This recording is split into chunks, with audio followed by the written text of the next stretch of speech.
साथियों नमस्कार। Real news channel में आपका हार्दिक स्वागत है। बिहार विधानसभा चुनावों का चुनाव प्रचार तेजी पर है।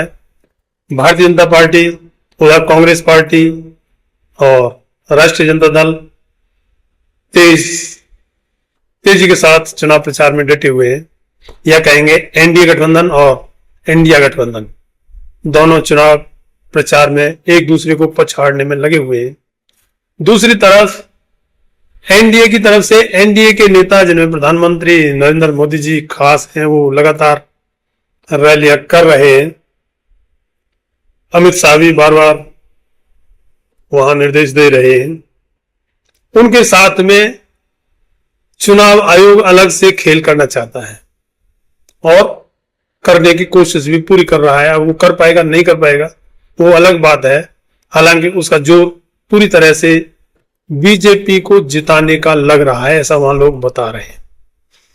क्योंकि चुनाव प्रचार के दौरान, अब बहुत नजदीक चुनाव वाली है, इस दौरान 24 जून को केंद्रीय चुनाव आयोग ने बिहार में SIR स्पेशल इंटेंसिव रिवीजन करने की घोषणा कर दी 24 जून को, जबकि अक्टूबर नवंबर में चुनाव होने हैं और उससे पहले उनकी घोषणा भी होनी है। तो टाइम ज्यादा नहीं बचा है, लेकिन उसके बावजूद भी चुनाव आयोग ने SIR की घोषणा कर दी और SIR में वो 11 डॉक्यूमेंट्स मांगे जो तकरीबन लोगों के पास नहीं है। उसमें ration card, voter I card और आधार कार्ड जो आमतौर पर सबके पास होते हैं, उनको चुनाव आयोग ने नकार दिया है कि इनको माना ही नहीं जाएगा। अब ये क्या उसकी इंटेंशन हो सकती है, क्या इसमें उसकी नीयत हो सकती है, समझा जा सकता है।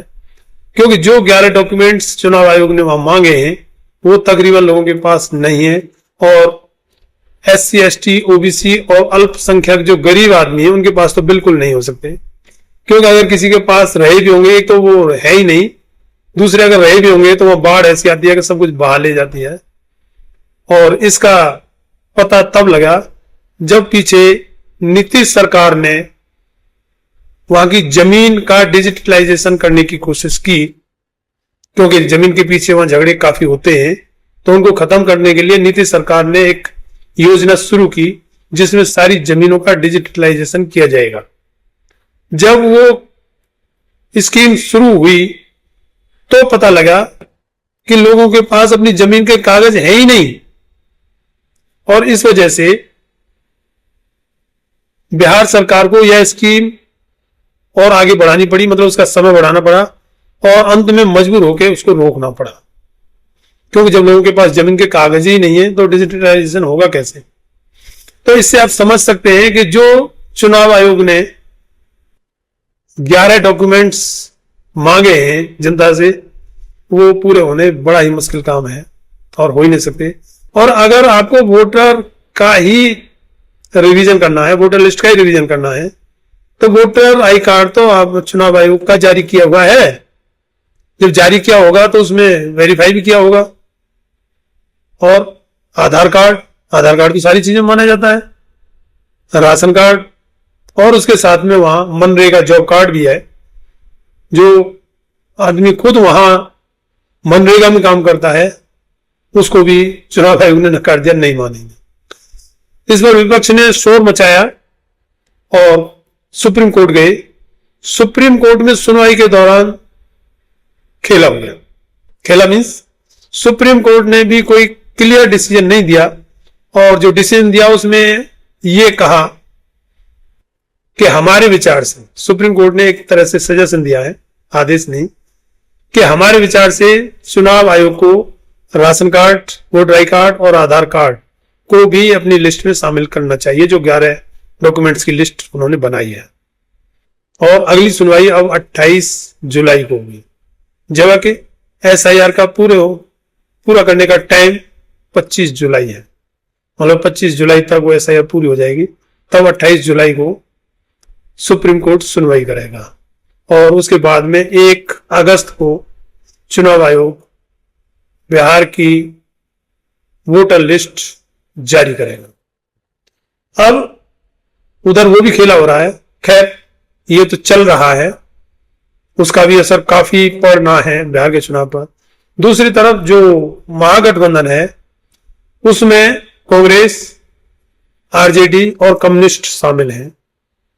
बाकी और भी शामिल होना चाहते हैं, लेकिन वही मनु मीडिया का असर है कि मनु मीडिया ने बिहार में ऐसा माहौल बनाया हुआ है कि तेजस्वी यादव मुख्यमंत्री बन चुके हैं, बस शपथ लेना बकाया है। अब इसी घमंड में महागठबंधन, उसमें शामिल जो नेता हैं राहुल गांधी और खासकर तेजस्वी यादव या लालू यादव, उनको ऐसा लग रहा है कि हमारी जीत तो निश्चित है ही, अब इसमें किसी और को शामिल करेंगे तो उनको उनकी हिस्सेदारी देनी पड़ेगी, जो कि ये लोग कांग्रेस पहले से और आरजेडी भी उसी में शामिल हो गई है, ये लोग किसी को हिस्सेदारी देना चाहते नहीं। अब इसमें यहां तक कि एएमआईएम के प्रदेश अध्यक्ष महागठबंधन को चिट्ठी भी लिख चुके हैं शामिल होने के लिए।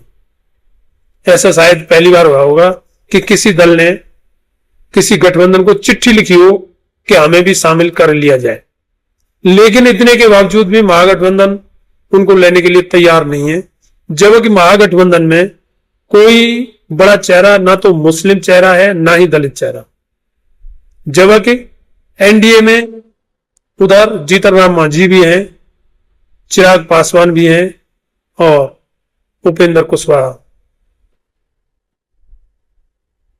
इस तरीके से महागठबंधन को ऐसा लग रहा है कि दलित, मुस्लिम, पिछड़े इतने बेवकूफ हैं कि हमारे कहते ही वो वोट दे देंगे, इसलिए उनके किसी बड़े नेता को शामिल करने की जरूरत नहीं और क्यों उनको हिस्सेदारी दी जाए।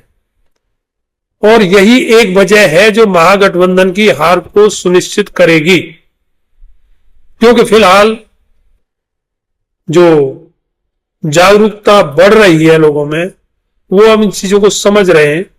चंद्रशेखर आजाद जहां भी जा रहे हैं उनके पीछे लाखों में पब्लिक पहुंचती है। अभी कल लखनऊ में जो प्रबुद्ध सम्मेलन किया है मुस्लिम संवाद, जो मुस्लिम संवाद किया उसमें लाखों मुस्लिम इकट्ठे हुए हैं। तो इस तरीके से आज जो युवा है चंद्रशेखर आजाद को बहुत ज्यादा पसंद कर रहा है, जिसकी भनक शायद महागठबंधन के नेताओं को नहीं लग रही, या वो रिस्क लेना चाहते हैं कि भीड़ तो किसी के पास भी आ जाए। हमारा मनु मीडिया हमें जब बता रहा है कि महागठबंधन की सरकार बनने वाली है, तो किसी को कोई हिस्सेदारी क्यों दी जाए। अब इसमें सूत्र बता रहे हैं कि चंद्रशेखर आजाद एएमआईएम के अध्यक्ष असदुद्दीन ओवैसी जी के साथ मिलकर अन्य पार्टियों को शामिल करके थर्ड फ्रंट बनाने की दिशा में काम कर रहे हैं। तो ये कोई बड़ी बात नहीं होगी, कोई आश्चर्य की बात नहीं होगी, हो भी सकता है। अगर ये थर्ड फ्रंट बन जाता है तो महागठबंधन भी और एनडीए गठबंधन भी बहुत पीछे रह जाएंगे, क्योंकि जागरूकता बढ़ रही है। जाति जनगणना का बहुत असर है, बिहार में जाति जनगणना हो भी चुकी है और सभी लोग अपने अपने अधिकारों की तरफ देखने लगे हैं कि एक ही वर्ग और एक ही जाति के नेता क्यों और उन्हीं की पार्टी को क्यों वोट दी जाए। तो इस तरीके से अगर आरजेडी और कांग्रेस और कम्युनिस्ट वोट किसका लेंगे, उधर बहुजन समाज पार्टी अध्यक्ष सुप्रीमो बहन मायावती जी अनाउंस कर चुकी है कि वो अकेले विधानसभा की सभी 243 सीटों पर चुनाव लड़ेंगे। तो ये मुकाबला चतुष्कोणीय होने की संभावना है, और अगर चतुष्कोणीय हुआ और उसमें आजाद समाज पार्टी और एएमआईएम मिलकर अगर गठबंधन बनाती हैं तो जीत इसी थर्ड फ्रंट की होनी निश्चित है। महागठबंधन या एनडीए गठबंधन बहुत पीछे हो गए जो जमीन पर दिखाई दे रहा है। हालांकि इससे पहले भी, चुनाव से पहले काफी सर्वे आएंगे, काफी वो रुझान आएंगे, काफी चीजें आएंगी जो काफी प्रभाव भी डालती हैं, हालांकि वो होते झूठे हैं, लेकिन क्योंकि चुनाव आयोग उनको अलाउ करता है, चुनाव आयोग की मनचाही बातें उसमें होती हैं। तो अब देखना है कि चुनाव किस तरफ जाएगा, और क्या तेजस्वी यादव और राहुल गांधी का घमंड उन्हें ले बैठेगा या उनकी नैया पार कराएगा और बाकी सब पीछे रह जाएंगे, जैसा कि मन मीडिया बता रहा है। बाकी मुझे लगता है कि मन मीडिया हर चुनाव में यही करता है कि अपोजिट पार्टी का प्रचंड बहुमत दिखाता है, लहर दिखाता है और अंत में सरकार भारतीय जनता पार्टी की बनती है। आप लोगों का इसमें क्या कहना है, कमेंट में लिखकर बताएं और वीडियो को लाइक, शेयर और चैनल को सब्सक्राइब करें। धन्यवाद। जय भीम, जय भारत।